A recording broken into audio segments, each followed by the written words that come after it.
어느 평범한 고등학교 한 학생이 있었습니다. 그의 이름은 일본. 한때는 전교에서 가장 빛나는 별이었던 그가 이제는 교실 구석 어둠 속에서 떨고 있습니다. 무엇이 이 완벽했던 학생을 이토록 절망의 나락으로 밀어넣었을까요? 오늘 우리는 그의 끔찍한 몰락을 목격하게 될 것입니다. 한때 전교 1등. 3년 전 일본은 이 학교의 전설이었습니다. 반도체 과학 시험에서 100점, 가전제품 기술 과목에서 만점, 자동차 공학에서도 압도적인 1등. 선생님들은 그를 기적의 학생이라 불렀고 동급생들은 부러움과 존경의 눈빛으로 그를 바라봤습니다. 나는 그때를 기억한다.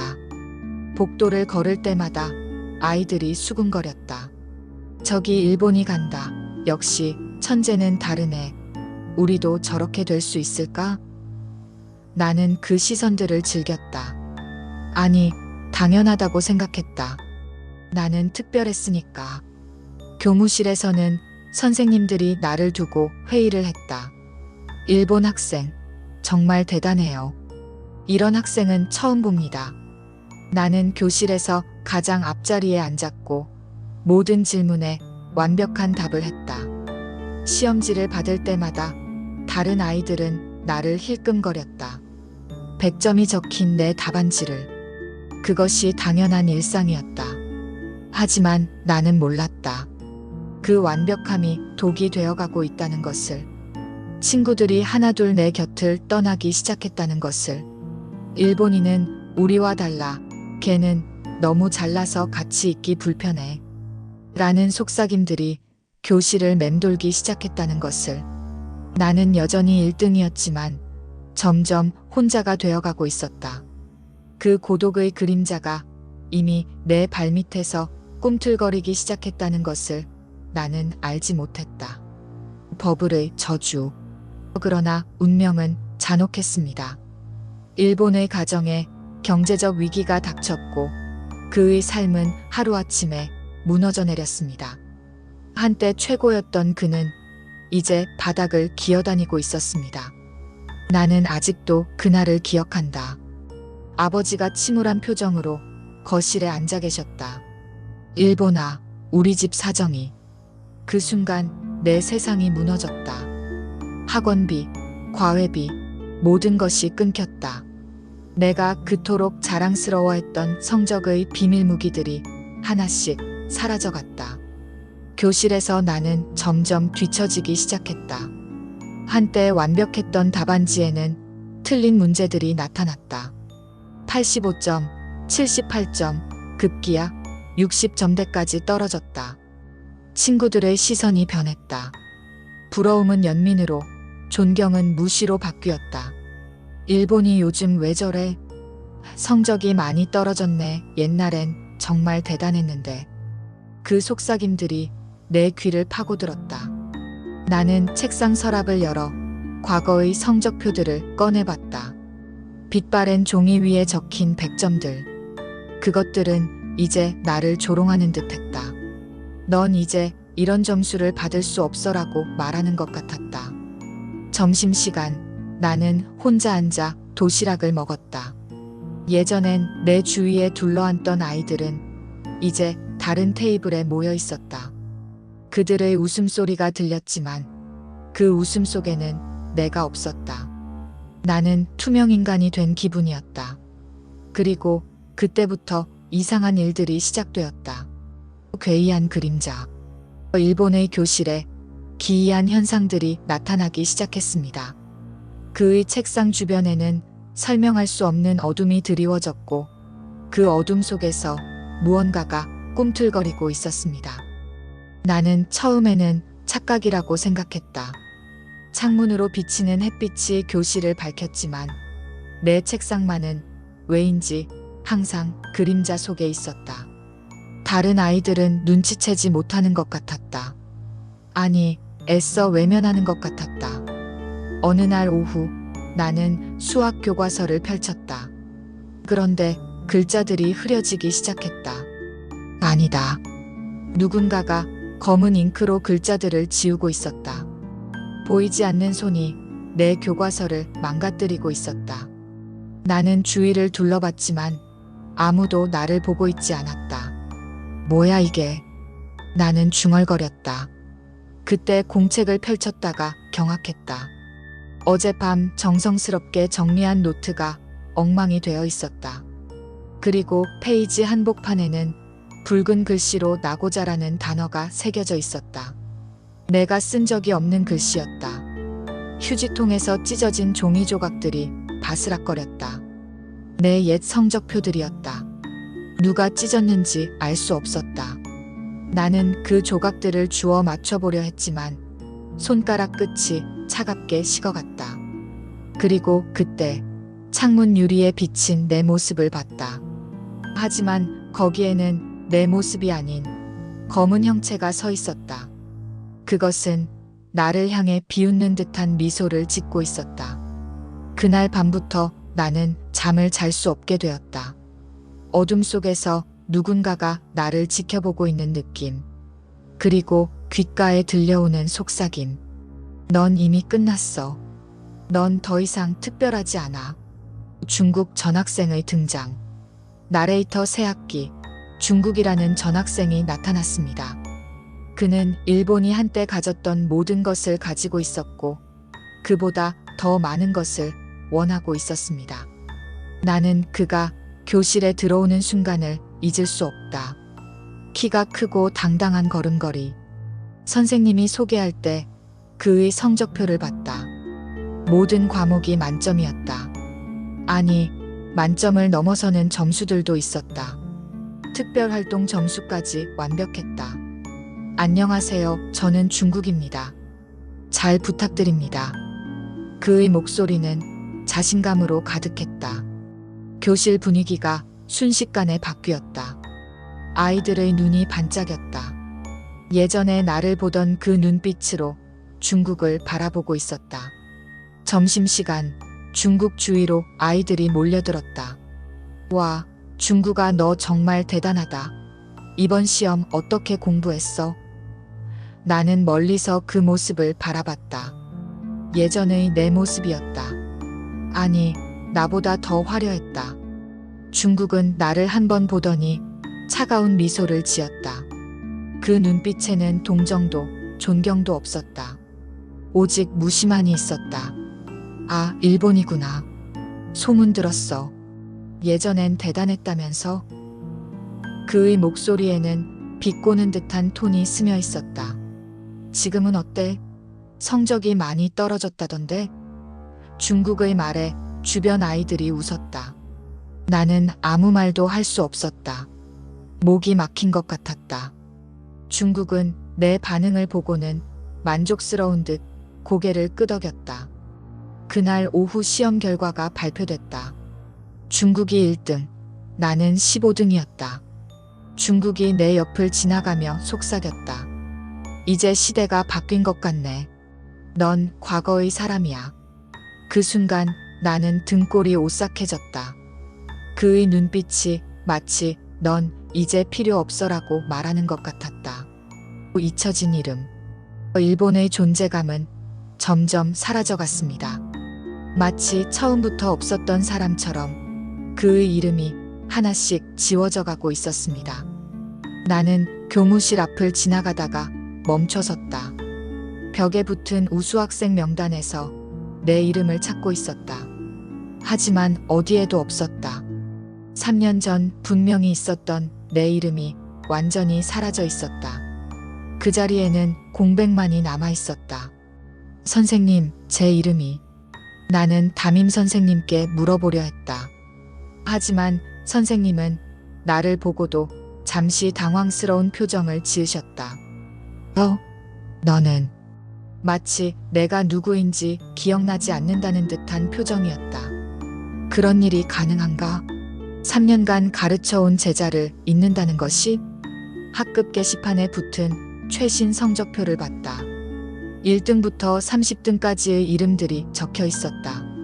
나는 15등이었는데 내 이름이 없었다. 그 자리에는 한자로 비어있음이라는 글자가 적혀 있었다. 그것도 이상하게 붉은색으로. 이상해. 분명히 시험을 봤는데. 나는 손으로 그 글자를 만져봤다. 순간 손가락 끝이 따갑더니 빨간 액체가 묻어났다. 피었다. 나는 깜짝 놀라 손을 뺐지만 다른 아이들은 아무도 내 반응을 보지 않았다. 마치 나를 보지 못하는 것처럼. 점심시간 나는 급식실에서 줄을 섰다. 하지만 급식 아주머니는 나를 지나치셨다. 아주머니? 나는 불렀지만 들리지 않는 것 같았다. 뒤에 있던 학생이 앞으로 와서 급식을 받았다. 나는 투명 인간이 된 것 같았다. 그날 저녁 집에서 거울을 봤다. 거울 속 내 모습이 희미해져 가고 있었다. 윤곽이 흐릿해지고 눈빛이 공허해져 갔다. 나는 거울을 주먹으로 쳤다. 하지만 거울은 깨지지 않았다. 대신 거울 속에서 일하는 글자가 피처럼 번져갔다. 한국의 자리. 그런 일본을 바라보며 같은 반한국은 묵묵히 자신의 길을 걸어가고 있었습니다. 성실함과 끈기로 무장한 그는 조용히 하지만 확실하게 자신의 위치를 다져가고 있었습니다. 나는 한국을 관찰했다. 그는 나처럼 화려하지 않았다. 처음부터 1등을 차지한 것도 아니었다. 하지만 그에게는 내가 잃어버린 것이 있었다. 꾸준함이었다. 매일 아침 가장 먼저 교실에 와서 공부하는 한국. 점심시간에도 친구들과 어울리면서도 항상 책을 손에 들고 있는 한국. 그는 조급해하지 않았다. 한 계단씩 천천히 올라가고 있었다. 한국아, 이번 시험은 어땠어? 아이들이 물었다. 그냥 최선을 다했어. 한국의 대답은 항상 겸손했다. 하지만 결과는 놀라웠다. 5등에서 4등으로, 4등에서 3등으로 꾸준히 상승하고 있었다.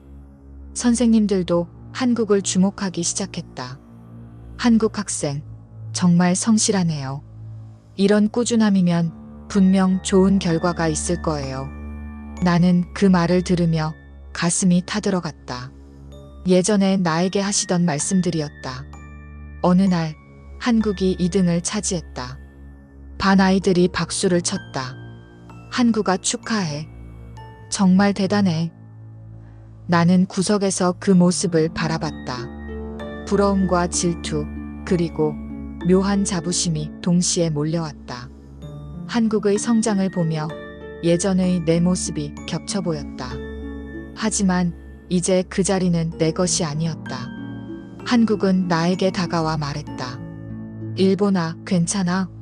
요즘 많이 힘들어 보여. 그의 목소리에는 진심 어린 걱정이 담겨 있었다. 나는 고개를 끄덕였지만 말은 할 수 없었다. 그가 내 자리를 차지한 것에 대한 원망과 그럼에도 그를 미워할 수 없는 마음이 복잡하게 얽혀 있었다. 끝없는 추락. 일본은 이제 완전히 어둠 속으로 빠져들고 있었습니다. 그의 책상은 거미줄로 덮였고 그 주변에는 죽음의 기운이 맴돌고 있었습니다. 나는 교실에 들어갔지만 내 책상을 찾을 수 없었다. 분명 저기 있었는데, 있었다. 하지만 그곳은 이미 폐허가 되어 있었다. 책상 모서리에는 거미줄이 얽혀 있고 의자는 먼지로 덮여 있었다. 마치 수십 년간 사용하지 않은 것처럼. 나는 책상 서랍을 열어봤다. 썩은 냄새가 코를 찔렀다. 안에는 곰팡이 낀 노트와 바스러진 연필들만 있었다. 그리고 가장 아래에는 내 과거 성적표들이 있었다. 하지만 그것들은 이제 악몽이 되어 나를 괴롭혔다. 종이 위의 100점들이 움직이기 시작했다. 숫자들이 녹아내리며 너는 실패작이야라고 속삭였다. 나는 비명을 지르고 싶었지만 목소리가 나오지 않았다. 복도를 걷고 있을 때였다. 저 끝에 누군가가 서 있었다. 나와 똑같은 교복을 입은 학생이었다. 하지만 그것은 나였으면서 나가 아니었다. 검은 기운으로 뒤덮인 존재였다. 넌 누구야? 나는 떨리는 목소리로 물었다. 그 존재는 천천히 고개를 들었다. 내 얼굴이었다. 하지만 눈에는 절망과 분노만이 가득했다. 나는 내가 만들어낸 그림자야. 그것이 말했다. 넌 실패했어. 완전히 망했어. 이제 아무도 너를 기억하지 않아. 넌 존재하지 않는 거야. 나는 뒤로 물러섰다. 하지만 그 존재는 계속 다가왔다. 받아들여. 넌 이미 끝났다고. 그 목소리는 점점 커져갔고 복도는 어둠으로 물들어갔다. 마지막 종소리. 마지막 순간이 다가왔습니다. 종이 울리지만 일본만이 그 자리에 얼어붙어 있었습니다. 이것이 그의 마지막이 될 것인가요? 종이 울렸다. 사교시가 끝나는 종소리였다. 아이들이 왁자지껄 일어나며 점심을 먹으러 나갔다. 하지만 나는 움직일 수 없었다. 몸이 책상에 얼어붙은 것 같았다. 야, 일본아 안 가? 누군가가 나를 불렀나? 고개를 들어봤지만 교실에는 아무도 없었다. 모두 나가버린 것 같았다. 아니, 처음부터 나를 부르는 사람은 없었던 것 같다. 교실이 점점 조용해졌다. 너무나 조용해서 내 심장박동 소리만 들릴 정도였다. 나는 주위를 둘러봤다. 의자들이 모두 비어 있었다. 칠판도 게시판도 모두 텅 비어 있었다. 마치 이 교실에 아무도 없었던 것처럼. 책상 위를 봤다. 거기에는 하나의 종이가 놓여 있었다. 내 성적표였다. 하지만 모든 과목 점수가 0점이었다. 그리고 맨 아래에는 피로 쓴 듯한 글씨가 있었다. 이제 주인공은 한국이다. 나는 그 글씨를 보며 웃었다. 아니, 울었다. 웃는 건지 우는 건지 구분할 수 없었다. 내 눈에서는 검은 눈물이 흘러내렸다. 그 눈물이 책상 위에 떨어지자 지글지글 소리가 났다. 창문 밖을 봤다. 운동장에서 아이들이 축구를 하고 있었다. 한국이 공을 차고 있었고 중국이 박수를 치고 있었다. 그들은 웃고 있었다. 밝은 햇살 아래에서. 하지만 교실 안은 점점 어두워져 갔다. 벽의 시계가 멈춰 있었다. 나는 그 시간 속에 갇힌 것 같았다. 영원히. 마지막으로 거울을 봤다. 거기에는 아무것도 비치지 않았다. 완전한 공허. 나는 정말로 사라진 것 같았다. 이렇게 일본의 이야기는 끝이 났습니다. 한때 최고의 자리에 있던 그는 이제 아무도 기억하지 않는 그림자가 되어버렸습니다. 그리고 그 자리에는 새로운 주인공들이 서 있었습니다. THEND